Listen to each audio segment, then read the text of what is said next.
నా పేరు విద్యాదేవి. నేను హౌస్ వైఫ్ని. నేను చాలా భక్తి చేసి ఉండేను. చాలా సత్సంగాలకు, పూజలు, నోములు, వ్రతాలు అన్నీ చేస్తూ ఉన్నా కానీ నా లోపల ఏదో ఒక అసంతృప్తి అనేది ఉండిందనమాట. ఎప్పుడు కూడా నాకు ఆత్మ అనే దాని మీద చాలా ఇంట్రెస్ట్ ఉంటుండే, తెలుసుకోవాలని చెప్పేసి. కానీ ఎక్కడికి వెళ్ళినా కానీ నాకు దాని గురించి కూడా అంత డిస్క్రిప్షన్ అనేది ఏది లేకుండా ఒక తెలియని అసంతృప్తి అనేది ఉండేదన్నమాట. ఒకసారి నేను బ్రహ్మకుమారిస్ వాళ్ళు ఏర్పాటు చేసినటువంటి ప్రదర్శనకి వెళ్ళాను. అక్కడ జ్ఞానము అనేది కూడా వాళ్ళు చెప్పేటటువంటి వాక్యాలు ఏదైతే ఉన్నాయో నన్ను విని నాకు చాలా మంచిగా అనిపించి ఇంకా వెళ్ళడం ఆరంభించాను.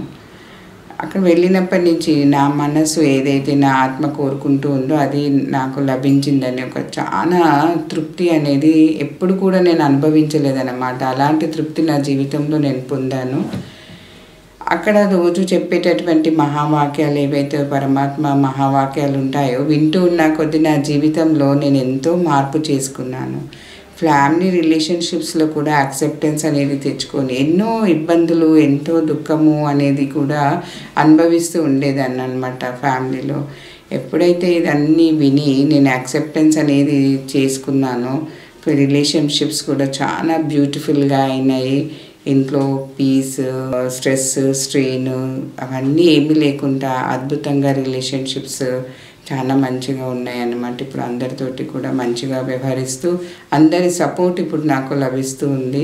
జీవితంలో ముందడుగు వేస్తున్నాను. ఇదంతా కూడా నేను ఇక్కడికి వెళ్ళడం వల్ల ఇక్కడ నేర్పించేటటువంటి రాజయోగ మెడిటేషన్ ద్వారా నేను నేర్చుకొని అది అనుభవిస్తూ పరమాత్మ యొక్క సన్నిధిని చేరుకుంటూ కూడా చాలా సంతోషంగా నేను నా జీవితాన్ని గడుపుతూ వస్తున్నాను.